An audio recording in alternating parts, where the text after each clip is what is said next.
Olá pessoal, estamos indo para mais um Conexões de Valor, falando aqui com o Yannick lá da Iridium, né? Vamos trazendo sempre aqui direto da Expert XP essas conversas de corredores, o que a gente está discutindo aqui para levar e registrar para o mercado as melhores discussões. Eu não poderia deixar de fora, num momento que a gente está falando tanto de crédito privado, trazendo vários gestores aqui para falar de crédito também, uma gestora que viveu muito isso, um gestor que já conheço de longuíssima data, para trazer ali, responder aquelas tradicionais perguntas difíceis, né?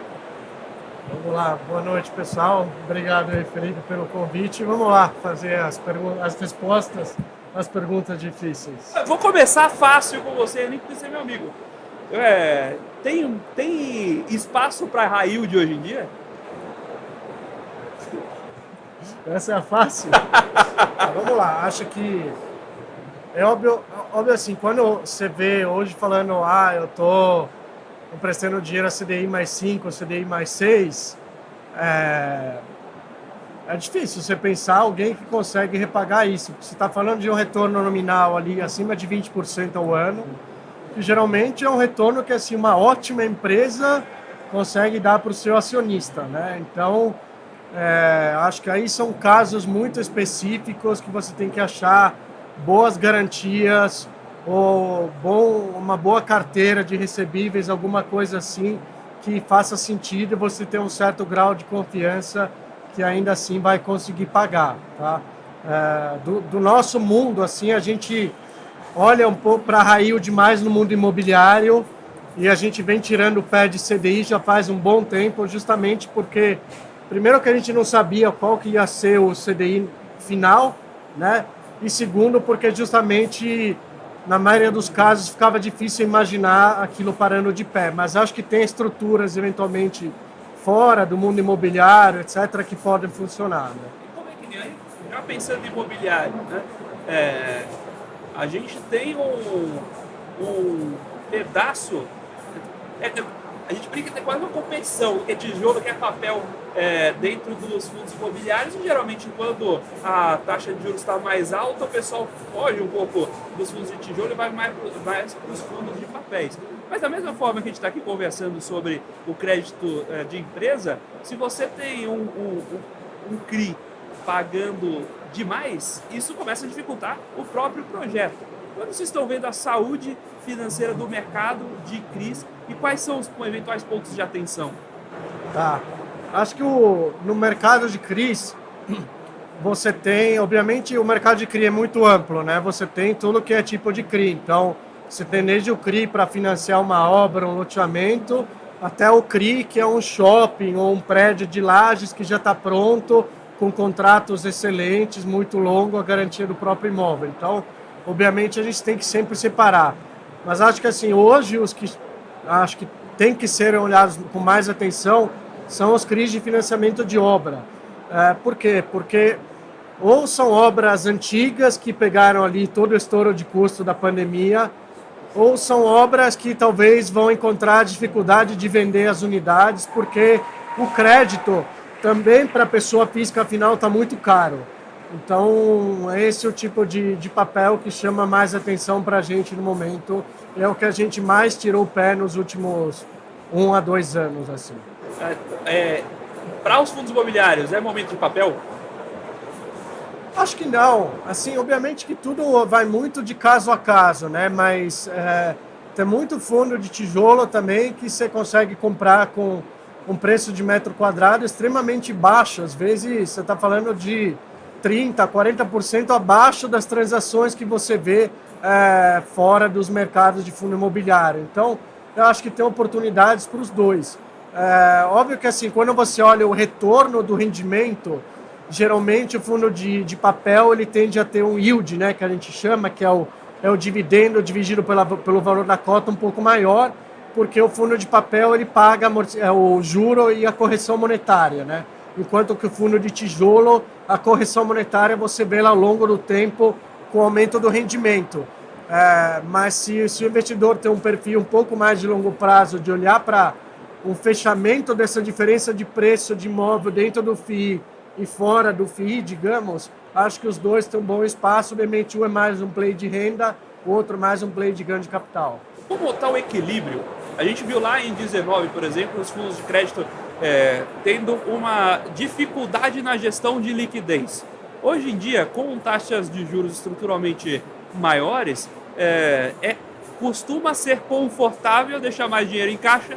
Por outro lado, fica difícil bater o CDI, descontados os custos, justamente porque um cenário CDI maior aperta um pouco o spread. Como está essa balança na gestão de caixa dos fundos? Então, é um momento de você, de fato, manter uma liquidez maior ou, pelo contrário, até porque você tende a ter um volume médio de saques um pouco menor, que o pessoal fica parado lá nos fundos de crédito, eu consigo aproveitar para deixar mais do dinheiro alocado? Essa é uma pergunta boa e acho que reflete bem o momento que a gente está agora. E o seu paralelo com 2019 é muito bom também, porque quando a gente olha o nível de taxa hoje, no secundário ali das debêntures corporativas, até mesmo dos títulos bancários, a gente vê o nível de spread, né, que é a diferença entre a taxa cobrada e o título público, em patamares muito baixos. Nós, dentro da Iridium, achamos que nesse momento está sendo melhor reforçar o caixa do que necessariamente forçar a alocação num cenário de spreads tão baixos, justamente porque esse paralelo com 19 é algo que a gente sofreu bastante, porque quando você tem qualquer virada de mercado e os resgates vêm, esses spreads tendem a aumentar muito. Então, nesse momento, a gente está preferindo ficar menos alocado, com mais caixa, encurtando o prazo médio do fundo e esperando. Mesmo que isso custe, assim, um retorno um pouco menor no curto prazo. Isso é a minha próxima pergunta, justamente a questão de prazo. Porque a gente olha para a curva média longa, a gente está falando de 13, acima de 13, eventualmente, por cento de taxa de juros média, né, spot, na curva longa.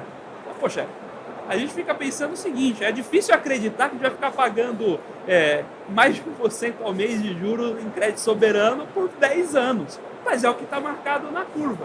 E aí dá aquela coceirinha, a gente fala, não, então vamos alongar, porque quando isso fechar, e um dia vai fechar, eu pego ali essa gordura. Só que tem o caso de que, se no meio do caminho aumentar um pouco e o cotista quiser sair, isso já te machucou, né?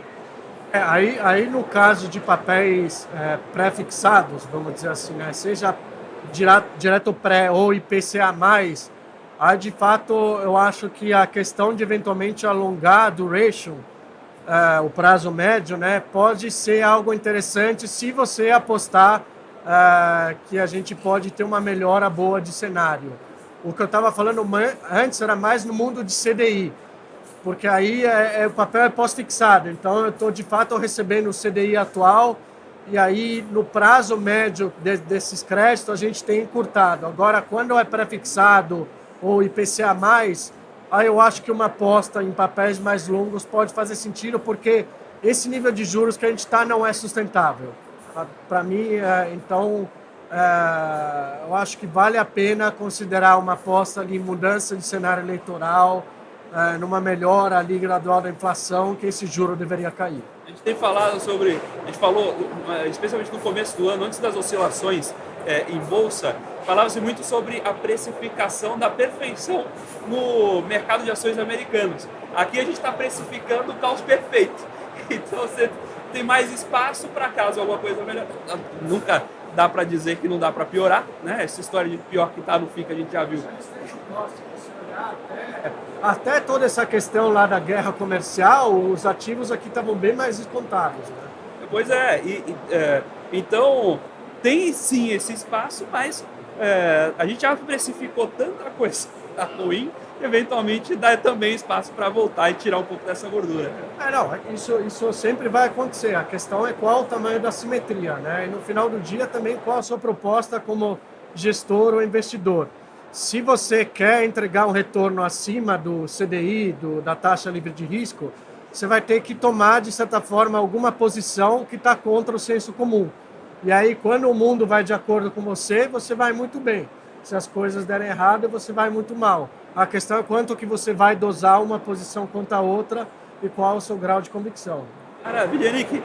Queria agradecer imensamente por esse bate-papo, muito bom trazer temas que não são usuais. Você não vai ver no noticiário de todo dia uma discussão dessa forma sobre crédito. E é muito bom poder trazer isso para quem acompanha aqui o conteúdo do Valor e, naturalmente, com o apoio do Valor Pro. Muito obrigado pela participação. Obrigado, eu que agradeço e até a próxima.